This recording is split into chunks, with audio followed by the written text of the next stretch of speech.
All right, welcome back to Healthy, Happy, Wise, Wealthy. On this episode, Mary has a cough. And also I am, and you're going to maybe hear it through this, but I'm here today with Matthew Noble with the Practical Practitioner. And thanks for coming on, Matthew. I appreciate it. Tell us a little bit. Basically, this is a company that you founded that is about supplements and supplementation for the diet, but it's just taking it to a whole new scientific level. And I did look at his website is the Practical Practitioner. So I looked through it, and it is definitely built for clinicians and people that are a little bit above my pay grade. But we're going to talk about it and talk about what it means for the everyday person and the value it brings. So tell us about it, Matthew. Absolutely. Thank you so much. I'm really glad to be here and honored for the time. Hopefully I can bring value to your audience. So the Practical Practitioner was born out of a couple of different fires. My love and passion for proactive healthcare came from not only my personal journey with cancer diagnosis in 2016. I was actually diagnosed with stage 4 metastatic melanoma, and that is not the worst cancer by any stretch, but it was bad. I was very clearly told if I don't go through chemotherapy that I would more than likely die. Of course, I said, well, that's absolutely not going to happen. Through that journey, all of the traumas that I had from my mom suffering from lung cancer and watching her go through chemo and surgeries, and it didn't help. Her life got worse. There was no way I was going to revisit that trauma through my own journey. And so being a master personal trainer and certifying personal trainers with my partner, Mark McCoy with the UTA, I said, well, I know a lot about this stuff. So I really started digging in, and I got really hardcore into science of nutrition, supplementation, proactive healthcare protocols, anything I could do to avoid having to go through chemo and chemical drugs and, the typical health care, aka sick care system. I didn't want to manage it, and I didn't want my life to get worse. I wanted to get rid of it. And so through my research and protocols that I just took upon myself to jump into, thank you, good Lord, I have been completely cancer-free for about 10 years now, and I've had zero treatment. I did zero big pharma treatment, and I'm not here to, drop stuff on big pharma, although I probably will, but there'll be context to that. So that was the main focus for me to get into that space. And in doing so, I found a really big Grand Canyon problem through practitioners, through chiropractic, functional medicine, osteopaths, naturopaths, even MDs that are more proactive minded, that aren't just trying to shove drugs in people's mouths. And so I was able to really kind of marry those two passions together. And that's where the Practical Practitioner came from. And what that is it's mindset, it's protocols, it is scientific, it is technology, it is psychology, and it can get very, very in depth and very, very complex. And I simply, I make that very simple. So that's kind of where that came from. And I am on fire about it. And I am so lit up. And I say, my mission statement with the utmost pride. And I don't say it with any arrogance, but all the humility in the world, because I want to change the industry of healthcare and actually make it healthcare, and change the way that people are, treated, diagnosed, and the power. We want to give them the control back over their own health. Like I took control over my own health. I did things that I knew I needed to do. And so I guess it's a metaphoric middle finger to the status quo of sick care in this country. And I want to do nothing more than to change that. Yeah, I love that. I didn't realize. So I had a father who died of cancer and some relatives also. So that's a hard road to beat down. So, and I don't think I knew that you had a cancer diagnosis too. So yeah, that's probably for some people, that's going to be really dramatic to hear you basically healed stage 4 cancer without any of the normal medical protocols that are out there. So I love that. That's very interesting to me that you have a psychology component to this also. I'd love to hear a little bit more about that. Absolutely. So I have a little thing that I call identity crisis. And when you wear a hat for so long and it's ingrained in who you are, it's hard to break free from that, right? So what I've discovered through working with all the clinics that I work through and with across the country is that there is this amazing servant heart. And that comes with this ingrained level of altruism that you just can't learn it. You just have it. You either just want to help or you don't. Mm-hmm. And because of that, I learned that a lot of the identity is lost when, the quote unquote white coat is taken off. Who are you? And so many struggles come through those clinics of, they're great doctors, they're great providers, they're great healers, but they're never taught how to build a business. And when their business is suffering, their care suffers because they can't impact the patients the way that they truly could because their business is just making ends meet. And so they're distracted by all the stressors. It's what I call high functioning burnout. They are taught, and I won't get too in depth on the history of these things, but in the schools, they are taught to chase certain protocols because that's what's best for the billion-dollar companies that are teaching it, right? So they're taught certain things and it's just the way that it is. And I am here to break that mold because it isn't just the way it is anymore, because we're breaking free from that and we're giving the patients back their health and we're giving the practitioners back their practice. Yeah, I resonate with that in the fact, I'm not a practitioner, but I do help with the work that I do with helping people basically with advertising, small clinics that are private pay. I have a lot of those, and some who have been on here, and I know it's tough. And I've also heard from doctors, friends, and some family members that it is tough to make money with what insurance pays. So I think, the people that are making money in medicine, a lot of them are insurance and then the pharmaceutical industry. And it seems as if more and more hospitals, clinics, and doctors are struggling. So is that something that you've kind of seen also with your work? Yeah, I have seen that firsthand. I have gone into the history of it with the AMA in the early 1900s and all of those things, all the lawsuits, all that stuff, which I have in a blog on my website.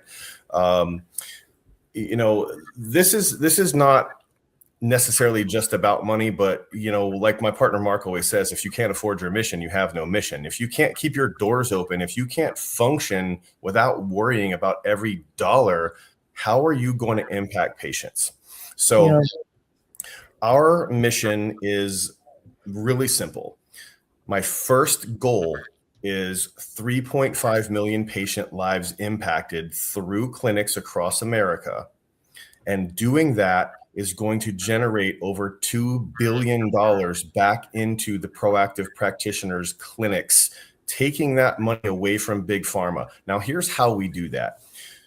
We don't complain on social media. We don't lobby with politics. We don't cry about insurance. We go and get into action and do something about it, because the only way you change that problem is by taking the money away from them. And that is what we're trying to do with this program, is we're simply empowering the patient to take back control. And when you do that, that money is going to go where it should go instead of back into the problem. Yeah. Well, and I think a lot of people, and I have been one, and I've said this on the podcast, but my health journey in my early, I was 23 when my health broke and didn't realize for a long time afterwards that it was Lyme's disease, but there was really no protocol in regular medicine for it. So the only thing I could do is go look for other things if I wanted to be okay. So I think I am definitely not the only one who's had that feeling of, if I want to be okay, I got to go look for supplementation, all these things I've had on the podcast with the red light or the cranial sacral therapy, which Jamie does, or going into the emotional side of it and something. So supplementation is something we really haven't talked a lot about. So tell us I know there's such, you are so, this is not a typical supplementation. It's kind of a dumbed down word to use because it's what we understand from what I'm understanding. Yeah. So tell me a little bit about the process of that and what it is that you do. Yeah. So the nerd term we can apply to it would be cellular optimization. And Okay. that's a broad stroke because that can mean a lot of things. So when you're working in a cellular biology and cellular function, you get into the cell and then you work out. Traditional medicine, aka sick care, works from the problem or the symptom down, right? So when you're going into the body and you're using genetic testing, which is what we do, we use genetic testing to learn about how your body's processing, using, and distributing different types of things, okay? And before I go too deep into that, understand that food is medicine until we poisoned our medicine, right? So let thy food be thy medicine. That's exactly what we're going back to. There's a lot of little caveats built into that, but what we're doing is taking back what used to be and making it the future again, because that is how we are healing our bodies through all of these mechanisms, because we're allowing them to do what they were meant to do. So we use genetic mapping in a variety of different ways. And that way we get the data so we can implement what we need to do for that individual person. So I can take a genetic map of you and dictate what needs to be done based on what those SNPs are going to tell me, what those different alleles are going to tell me. And I know how your body is working, processing, and distributing those types of things through your body. That way we can precisely dictate through our platform how things need to be designed individually for you. That's going to tell you what time of day you need, how much you need, and all of those types of things. Through those things, you're going to be able to notice a variably difference because your body is now getting the things that it needs to function properly and stop all of the things that it doesn't need. So when we are able to really dig into that stuff, we have a private library of thousands upon thousands of third-party peer-reviewed studies that we reference. We also do use AI. We don't actually build anything. The science does. We simply put the two things together. We get the labs, we get the testing done, and then we apply that into the program, and it does its cross-referencing with every nutrient and drug interaction in the world. It's called pharmacology or pharmacological cross-referencing or pharmacokinetics, if you want to be a nerd. Okay. And it's you can't take this, right? Have you ever taken, like a lot of people in America are taking statins for cardiovascular health, and it tells them you can't eat grapefruit. I can't eat fruit because you're a drug.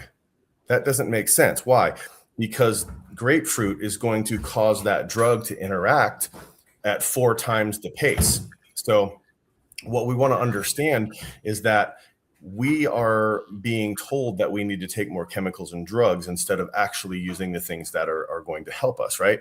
And so there are contraindications between a lot of nutrients and different drugs. And so we have to walk that line legally. So we are going to make sure that we're going to keep every patient and every doctor safe and cross-reference those things to every extent that is known and make sure that you're only getting things that you need and nothing that you don't, nothing that could harm you. So we're being very, very prudent in that endeavor and making sure that we are precisely attacking everything that we need to in the cell from a proactive approach rather than a reactive treatment, right? And I know, in our space, I can't legally say anything, diagnosis, treats, cures cancer, or anything like that. And I'm not saying anything like that. But what I am saying is that we can identify things and we can address them from a different side of the coin.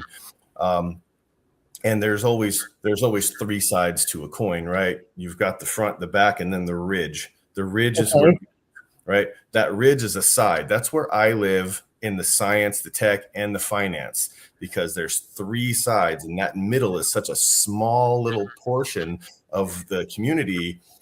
And that's where we're going to make that change, because that ridge tips the balance of the coin. That's a good analogy. I like that analogy. So just so everyone kind of understands, they can't go directly to your company and have this testing done. They need to find a practitioner to do it. Correct. That's the way that we have the using it. model designed, because we want to make sure that there's oversight and people aren't blindly just doing things. And, with HIPAA compliance and things like that, we want to make sure that we're keeping everybody safe and people aren't blindly doing things. There are a lot of things out there that you can buy on Amazon and,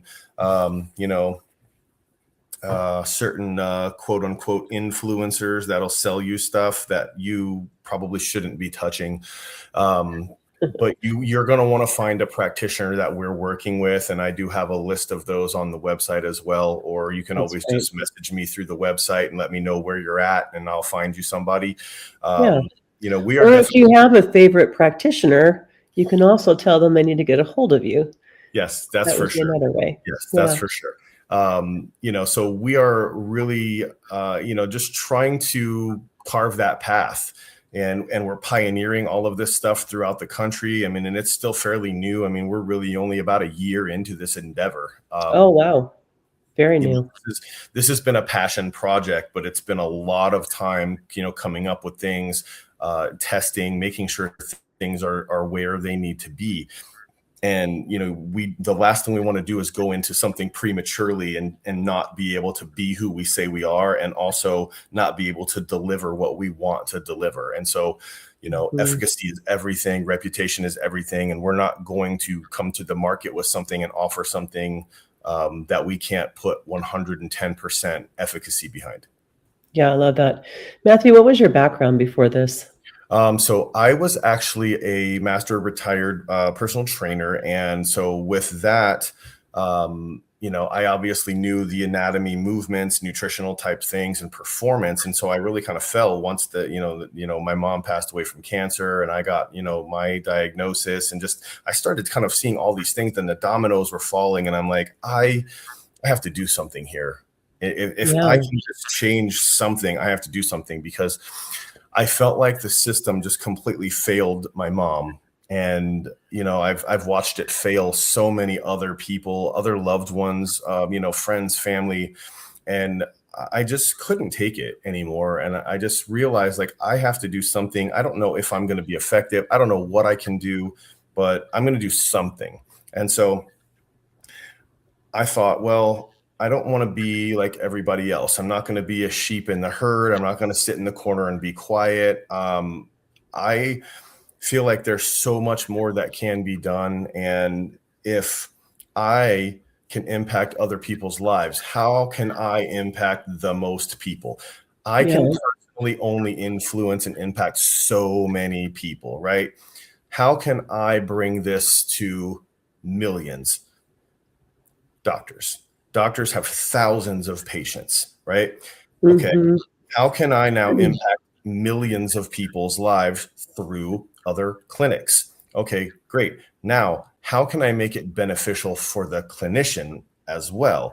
And so those two thoughts come together and saying, okay, if we can teach a protocol on how to maximize and optimize cellular health, that helps the patient. And then we can build a system that's going to build financial abundance through this entire mission for those practitioners. Then it's a win-win. And that's exactly what we're doing right now. Which is, the other part of this podcast, aside from wellness, is entrepreneurship. And so the story you just told, I feel like, is a beautiful entrepreneur story, founded in, from what I, because you're not that old. So in 2016, so you're at the gym all the time. So you're obviously in shape and young, and you get cancer. And I feel like that is the problem with where we're living right now. It's like, no one should be getting cancer to begin with, but certainly not young people, in my opinion. Right. Absolutely. So some things are going really wrong. For this to be going on. I'll tell you where I really figured out where I got it from, right? It wasn't anything I was doing, other than I didn't realize that I fell into the trap. And I live in Florida. It's hot. I am European descent. I'm very pale. I burn easily. I turn pink. I will tan eventually, but I burn very easily. So what am I doing? I'm slathering on sunblock left and right so I don't get burned. How do I get cancer if I'm blocking the harmful sun? right? Mm. Makes no sense. So clearly it wasn't the sun that did the problem. It was the sunblock and all of the stuff that was in it. And I was using organic sunblock. It was supposed to be Oh, good. geez.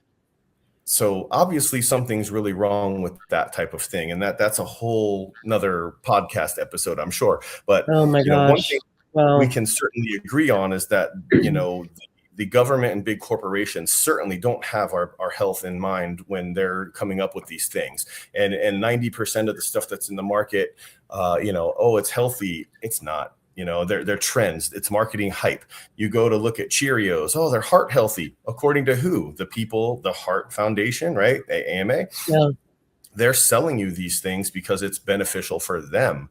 Again, that's a rabbit hole I won't go into on this particular episode, but It is a rabbit hole for sure. But yeah, I was at the grocery store today just wanting a little bit of a, because I had a cough. I want to, just something a lozenge. yeah. And I'm like, do they all have to have citric acid? Because then because I had learned that citric acid was GMO mold. And so And who a knows lot of that citric acid is GMO mold? And I didn't want to suck on that. I'm glad you brought that up. Actually, Yeah. what I would suggest to you is get some whole garlic cloves and smash it and let it sit there for about 10 minutes. Put it in some honey, and then use that. That will work you wonders. I love that. 'Cause I actually did that last year. And so when I first got this, I was eating the very last of it from last year. Mhm. And I need to go do that again because I have those two things. I need to put them together. Yeah, It's that on the does list, work so, really, really well. yeah. I Thanks for absolutely reminding love me. that. Absolutely. Yeah. And the key is smash it and let it sit so it activates the enzyme. Because if you don't, it's not going to work quite as well. Okay. But to that point, so you're 100% correct on citric acid, and that's a really, really good point. Most of, and I say most because it's not all, but most of the citric acid in the marketplace is derived from mold spores. That is 100% correct. But there are companies that don't want to use stuff like that, and ours is one of them. And we do use the citric acid, but it comes from sea kelp. It does exist in nature. It's just that it's not cheap, and companies are taking every route they can to say, well, let me cut corners because this is 12 cents and that's $12. So we're going to take the mold spore and hope no one figures it out. Well, here's the thing. America's figured it out. America is waking up, and they are sick of stuff like that. And so everyone is now, they've been taught to just follow along, and now everyone is asking questions and they want to know all these little details. And I love the transparency of things like what we're doing. And there's not a lot, if any, that I know of that are going to be able to be as transparent because it's not cost effective. So the mission's expensive.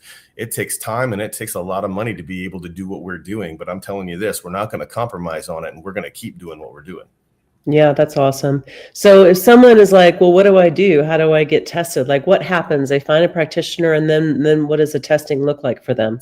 Yeah, so we do genetic swabs, right? So everything we do is a cheek swab. You're going to take your genetic DNA makeup, put it on the cheek swab, let it cure, put it in the tube, send it off to the lab, and you'll get your genetic report in a couple of weeks. And then we can go over what that data means and how to implement it.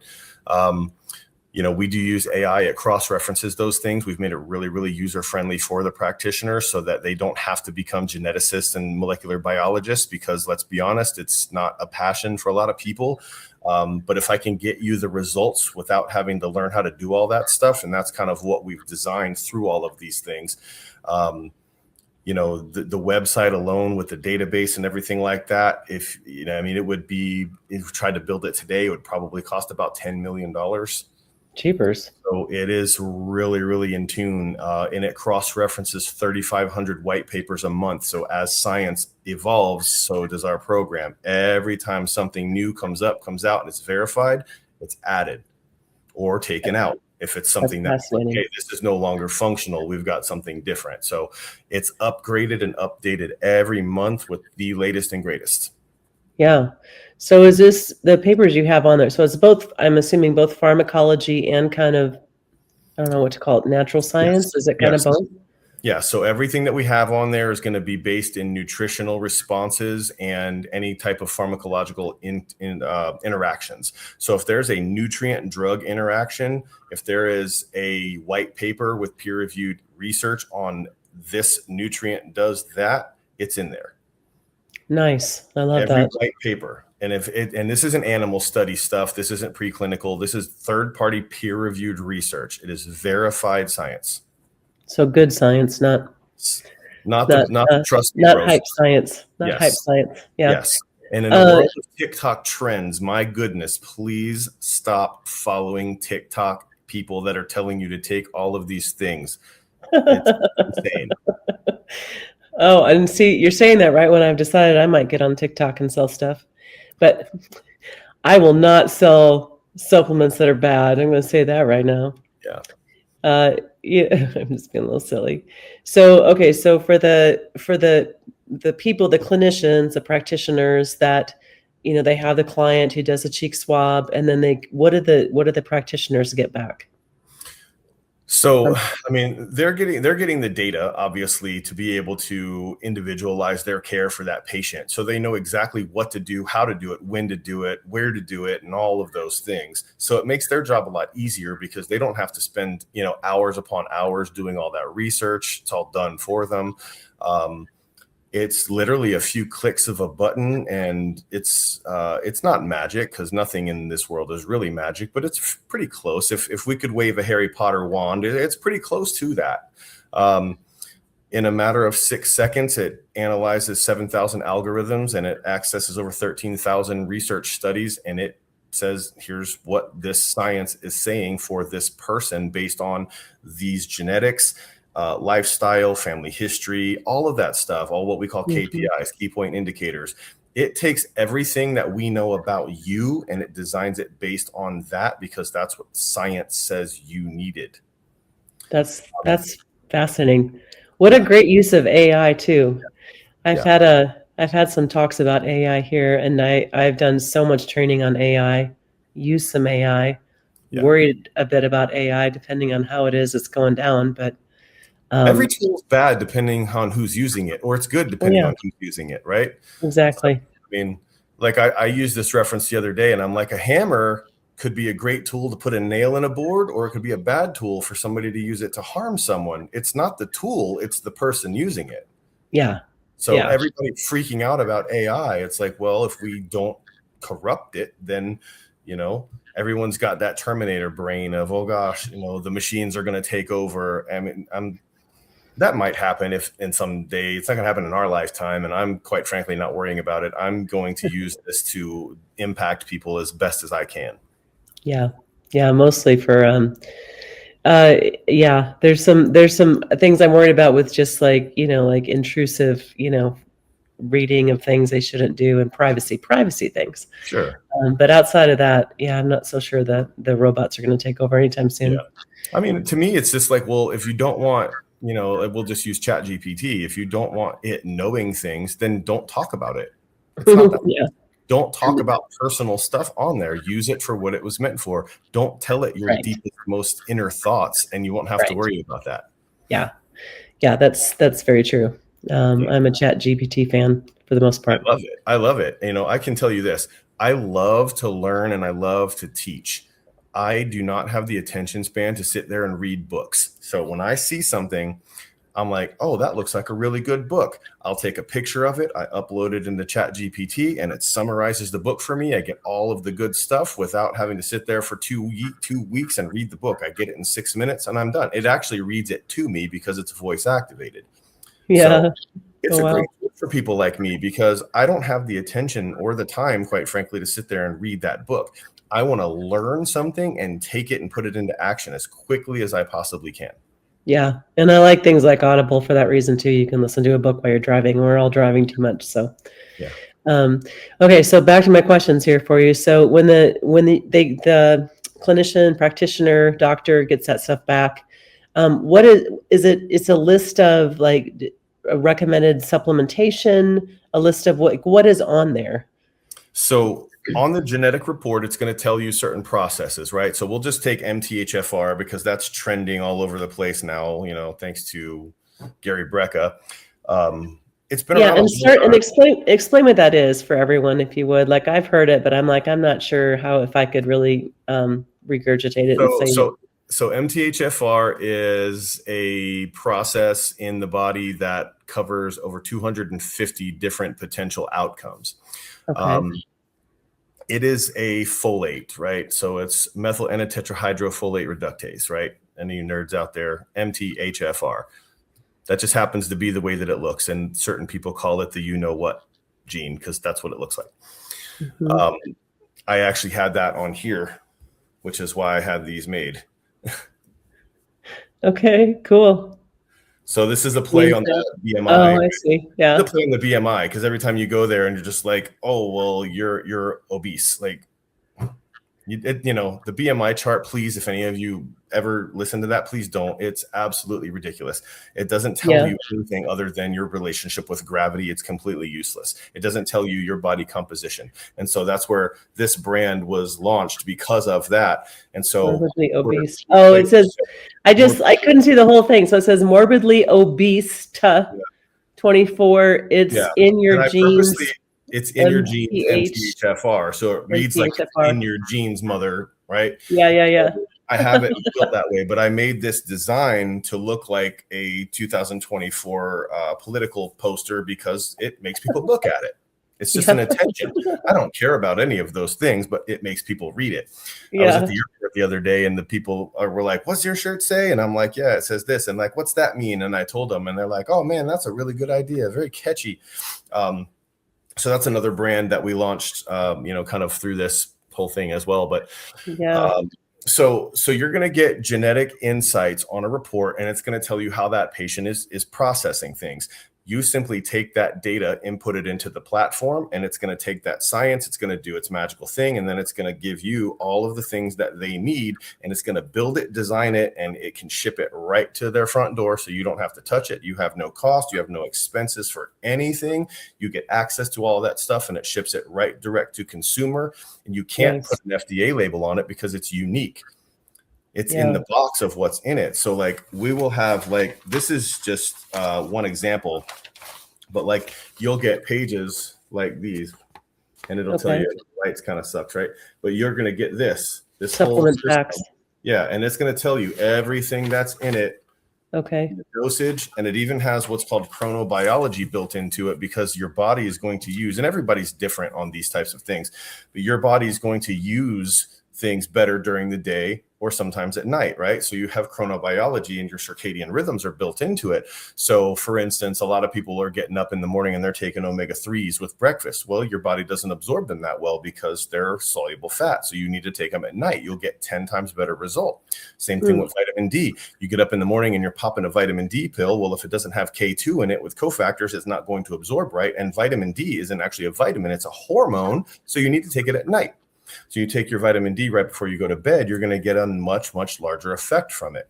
So interesting.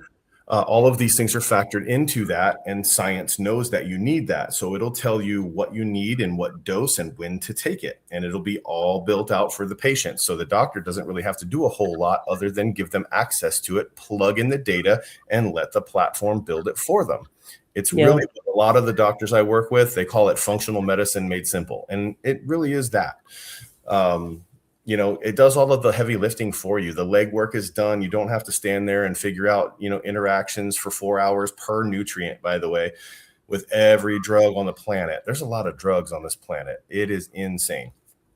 So, to answer your question, what does the doctor get? They get data, they get the program completely built, they get increased patient outcomes, and they get the most happiest patients on the planet Earth. And as a result of that, and they're making extra money by doing that anyways. So I look at it this way.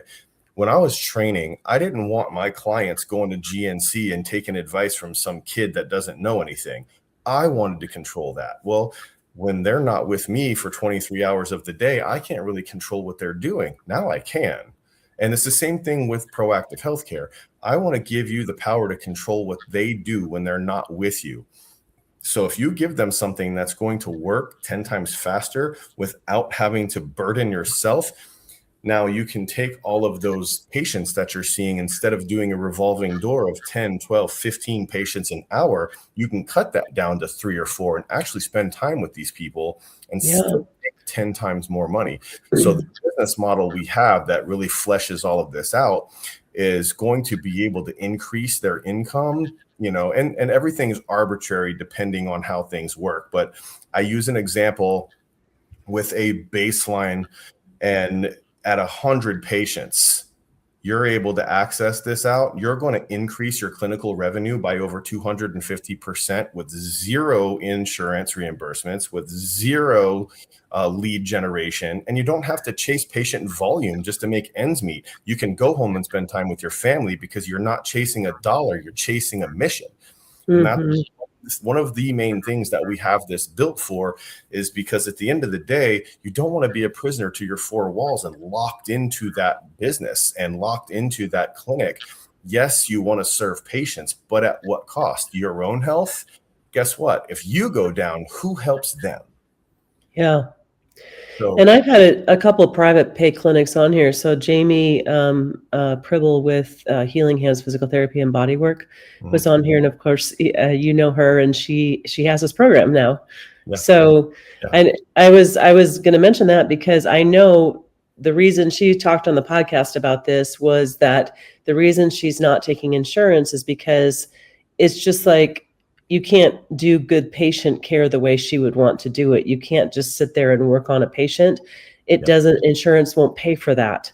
They'll pay for a very, very short session and someone who doesn't make much money doing the exercises over in the corner. And you can kind of keep an eye on them, but you have to be doing two things at once, working with one patient and keeping an eye on the other person. This was, I'm paraphrasing what she said, as best as I can recall it. So I know that the worst phrase in healthcare is not medically necessary.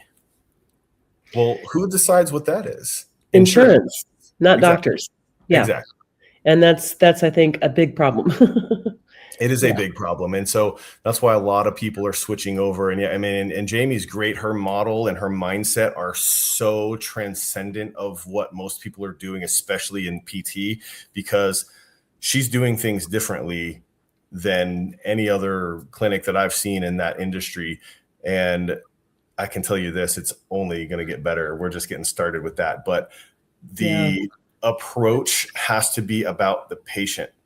And so many of the models can't be about the patient because of, like what we said a few times, is you're chasing a dollar. And I see, clinicians all over Facebook and social media, oh, I saw 1,000 patients this month. And I'm like, that's great, but that's not the flex you think it is.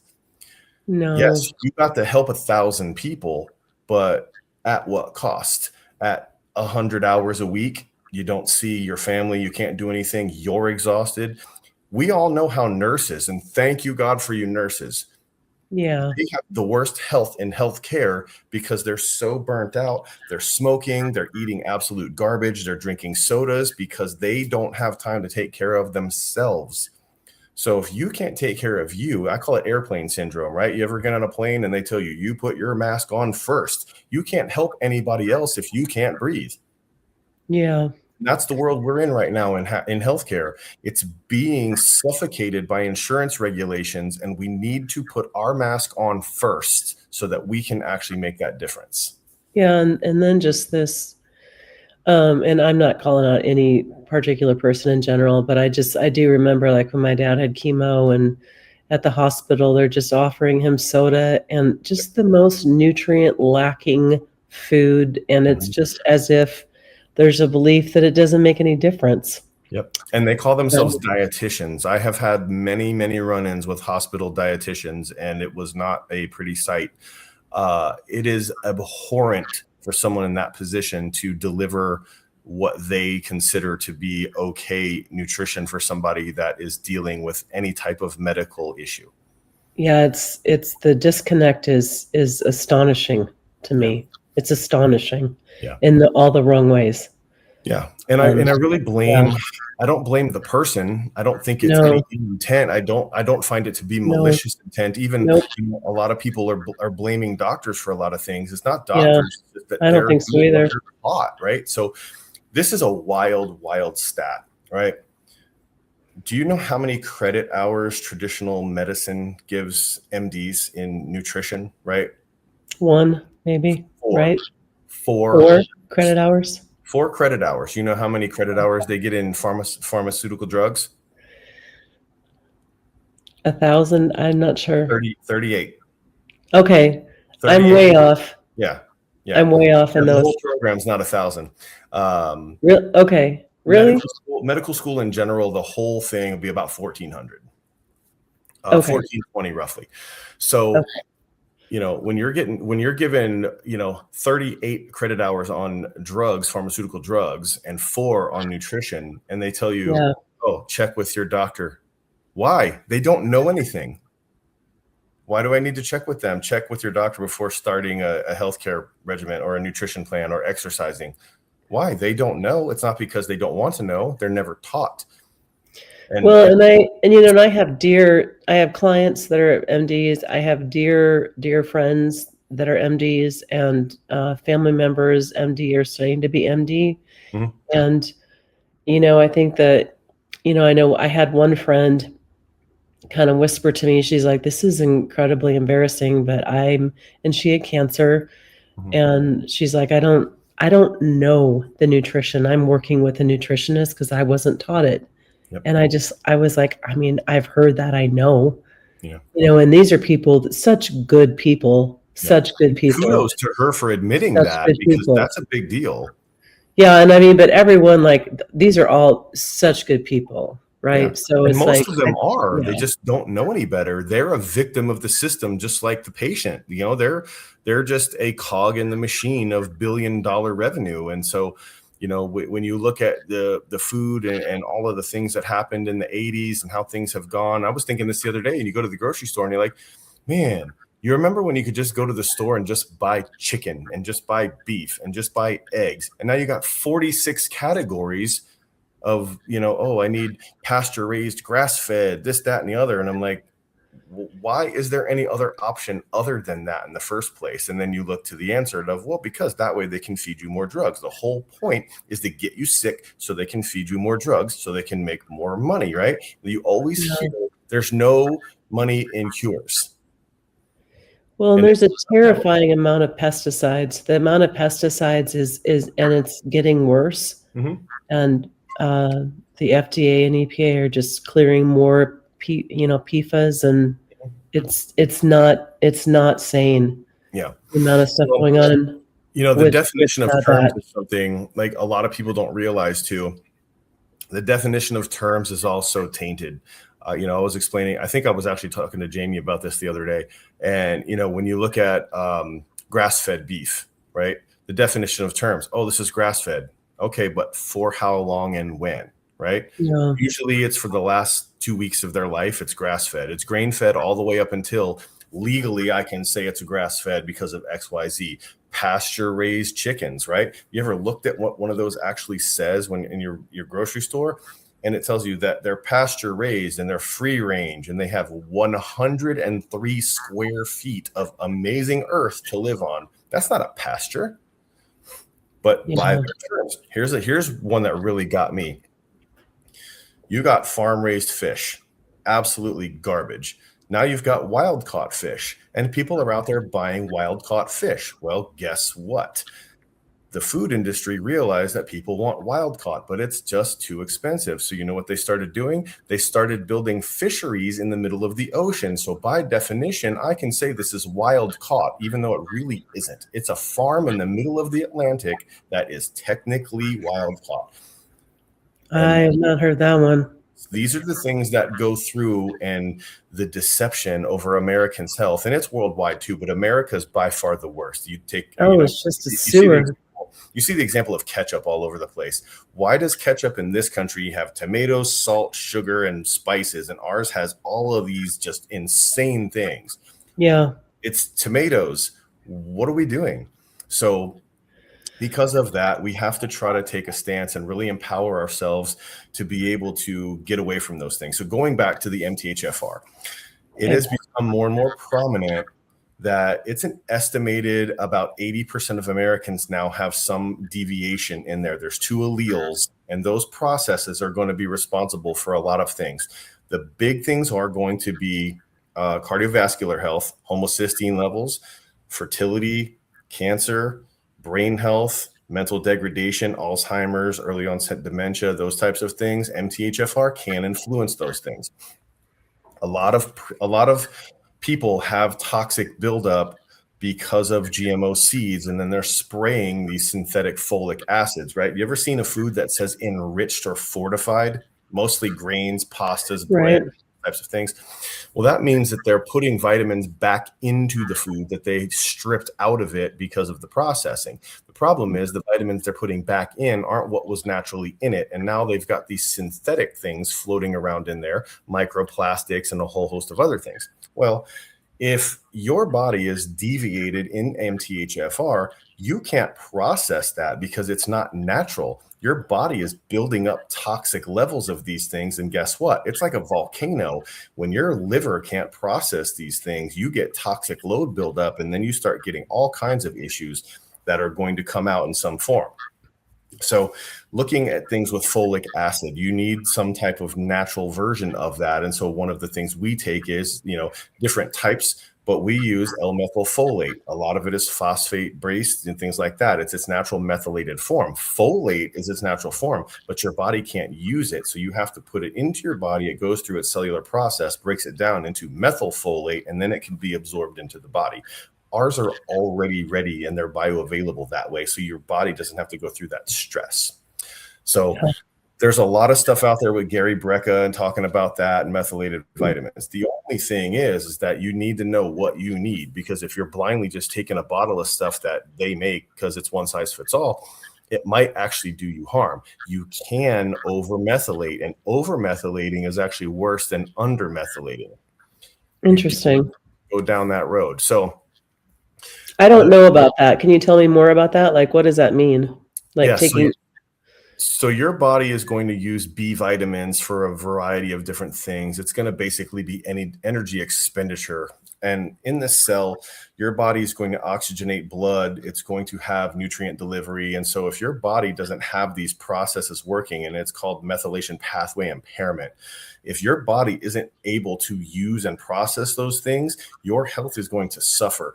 This can include, like I just said, cardiovascular health, cancer, dementia, Alzheimer's. It can affect hormones, especially in women. Estrogen, if you can't clear your estrogen through estrogen detoxification pathways in the liver because your methylation is impaired, you are not going to have a good time. And so just all those types of things working in concert, your body's cellular processes are now impaired. It's basically like, for lack of a better analogy, it's a clogged toilet. Your body can't do things it needs to do because something's in the way. And when you have this enormous toxic buildup in your body from these synthetic things, it's not just that. The folic acids, the parasites that may be present in some things, the herbicides, all those things are kind of working together. And we're just eating. It's basically like eating a shoebox at this point. It might as well be. A lot of the ingredients that's in the food and the breads, and like Subway is a prime example I think about. Their bread is not even classified as bread in Ireland because it has so much crap in it. It's not really bread. It has more rubber in it. It has the same It's so like to just like go. It makes sense to me that people would mock this or would not think it's real or would not want to hear it or would assume it's not like that, because we're supposed to have a government regulating this. And we could go into maybe why, but it doesn't seem like our government has been regulating it whatsoever. Well, here's what I can tell you on that. Never put your faith in any government entity. They do not care about what's best for you in any way. There's good and bad in everything. Politics are always going to be politics. And here's what I'll say on that and end it with that, because I don't want to get into that conversation, but I don't either. we went from one extreme to the other, right? We went from this and now we're here and everyone's yay here. This is good. This was bad, but this is bad too, because it's lobbying for things it shouldn't be. At least it's better, but it still has its downside. And so this side is always still going to lobby because it has vested interest in certain things. And I'll probably touch on that when we get to one of the things that we're going to talk about here in a minute, but don't put all of your faith in any politician, in any government entity, because they all have agendas and they're all rooted in money and not what's best for you, no matter what they say. Well, and even if they go in with high intention, I think, we cannot underscore enough the effect of a whole lot of trillion-dollar, billion-dollar industries Mhm. with pesticide industry, the chemical industry, the food industry, so together, and which is what we're talking about. Like they just go lobby, which means they just buy people, and Yep, or maybe that's they don't. I don't 100%. know, whatever they do, but it's like, everything's for sale apparently. Yep, absolutely. If you're a career politician and you're threatened with the loss of that and funding to keep that going, of course you're gonna cave. And in case in point, when you have a bill that you're putting into submission, and it has stuff in there from people like, well, hypothetically, let's just say, I want the ink on this paper to be red. Okay, cool. Well, if you want me to support the ink on this paper being red, then you have to allow me to dump oil in the ocean. Like, those two things don't go together. Why is that there? Because I can. Because if you want my support, you got to give me what I want, and that's how it works. Yeah. And it does seem like there's other governments on the planet that do it better than ours for sure, but Yeah, well, there's just, the we are a regulation. greedy country. What's that? We are a greedy country. Well, we can just go. It's just one thing I just think everyone needs to go is go read the back of the labels of what you think is fine, and then go do some research just with, any kind of Google AI or whatever you're using, and figure out what that's doing to your body. And, even some practices of just like trying to be mindful enough to pay attention to a part of your body and go, I'm not doing well, which I've had to do a lot. I mean, one of the reasons I started this podcast is like, I know so much, but I'm not doing well. And so there's a disconnect created from life stress. And Mhm. so like the attention needed to be, this is, and my way to get back to the world as I'm reminding myself of it on a weekly basis of all the things I need to be paying attention to. So I don't talk down on any of this. Like I'm at the point where I'm like, I need to make a lot of changes, Yeah. and in the process of doing that. So this is just part of like getting the word out to people, because I think there's just a lot of people who Mhm. are not feeling good Yeah. or That's buried someone yeah. recently, that it's just stuff is not okay. Yeah.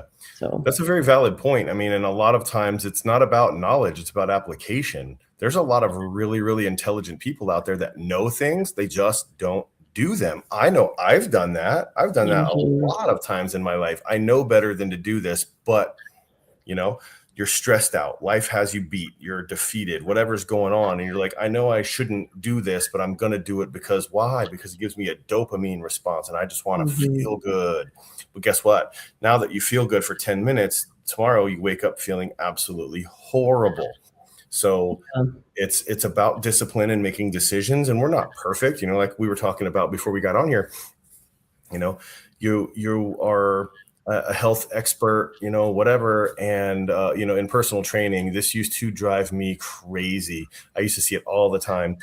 There would be one guy, and I'll call meatheads because I used to be one, meathead guy over there, and be like, oh, that trainer needs a trainer. And I'm like, yeah, that trainer has 10 times more clients than you do. Why? Because no one wants to look like you. They'd rather identify with someone that they're comfortable with. And so that female that's considered that trainer needs a trainer by you is actually doing better. You want to know why? Because she knows who she is, and she's more attractive and more relatable, because less than 1% of the world wants to look like that. And mm, go into the market and understand that personal training is nothing more than someone that knows how to do exercises.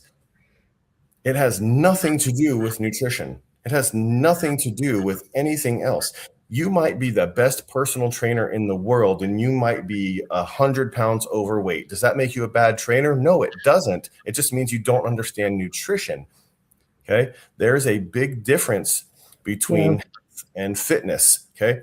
yeah, Understanding how to teach someone how to do a bicep curl with a pronated hand grip is easy, but mhm, on how to get into nutrition space and understand proteins, fats, carbs, and how those break down into energy and all that wonderful fun stuff. No personal training school teaches nutrition. Ours does, but most of the ones out there don't, because it's irrelevant, because all they're telling you how to do a biomechanical movement. And so, Carol, arbitrarily, sorry if your name's Carol is a wonderful, wonderful trainer, but Bert over here going, oh, she needs a trainer, she's out of shape. It's just perspective, because at the end of all things, Carol's killing it and Bert sucks. Yeah. Sorry, Bert. That's so funny. Well, and I've had trainers over the years, and I know the one I had in Tennessee was overweight, and that was a big issue with sometimes management. But sure, she was probably the most trainer popular. there. She was the best trainer there. Exactly. And everyone wanted to go to her, and she created community and all the things. So, and that's the name of the game right there. How do you influence and impact people right there? That lady did something, the way that it should have been. And the problem is that the industry doesn't recognize it because they're too caught up on the superficial. Yeah, no, I agree with that. Well, and I really like what you're doing, and the fact that because people they want to feel better, and generally people don't know why they don't feel good. They don't know what to fix. They don't know what to change, so they just try to do the next thing that comes along that seems like a good thing to do. Yep. And one thing is that I like about what you've been talking about is, like, if they go to, because you can work with a medical doctor or all kinds of different ones. So they might go to a chiropractor or a PT or a medical doctor, but any of those people can work with you. Yes. Right. Any modality we can work in, because we're working from the cell up. Whether, we work with doctors all over the place that are MDs, osteopaths, naturopaths, oncologists, cardiologists, you name it, we're working in it, because it's all relevant, because it's the human body and we're trying to make it better. Yeah. And I love that. And it's, I like the synergy of something that's actually good for the patient is actually good for the doctor. It could actually, be good for everyone. Yeah. And I think what's that? That's the whole key, is it's got to be a beneficial relationship for both sides, because the whole problem is the system is broken. Is either the patient gets really good care and the doctor suffers, or the doctor is doing really well and the patient suffers. Why can't we just have both? And why can't we have both? Exactly. And that's why we're doing what we're doing. Yeah, I love that so much. So if someone who is listening to this is a practitioner, a doctor, what would they do to work with you? They can go onto our website, thepracticalpractitioner.com, and just send me an email. We can set up a little consultation. Those are completely free. And I will be honest, there's caveats working with us, because we're very picky. If you don't have the right mindset and the right heart, I will not give you access to this. What does that mean? If someone's only out to chase a dollar and not help people, this is not for them. If they are completely engulfed in the broken system and unwilling to deviate from that, this is not for them. Yeah. This is for the ridge of the coin, right? The very small select group. And you've got to be willing to do things the right way for the right reason. And unfortunately, there are people out there that don't have the right mission, and that's okay, but it's not where we want to be. And so the beautiful thing is we get to decide who we work with, because we have a relationship and we have a reputation that we will not compromise just because, influencer A can bring us $1 billion in revenue. I don't care what you need. And don't just accept, what someone else may be doing that's working for them. That's great, but you are unique. You are genetically different than everyone. You have different predispositions. You have different responses. And as a result of that, health needs to be treated on an individual basis. There's only one you, and there's only one plan for you. And I would invite you to figure out what that is, even if it's not with me. I will say that with this particular stuff that we're doing with genetic integration and a lot of the things that we've discussed, it is proprietary and intellectually property owned by what we do. So a lot of no one else really can do it. there's always other things out there. I'm not saying we're the end all be all. We're just doing our best with where we're at and trying to make a difference and empower. So just my biggest takeaway would just don't accept what is. Ask questions and learn. Yeah, I love that. Thank you so much, Matthew. And you can see more at thepracticalpractitioner.com. Yes. Thank you, guys. I appreciate your time. Thank you, Mary. It was a pleasure. Yeah, thank you.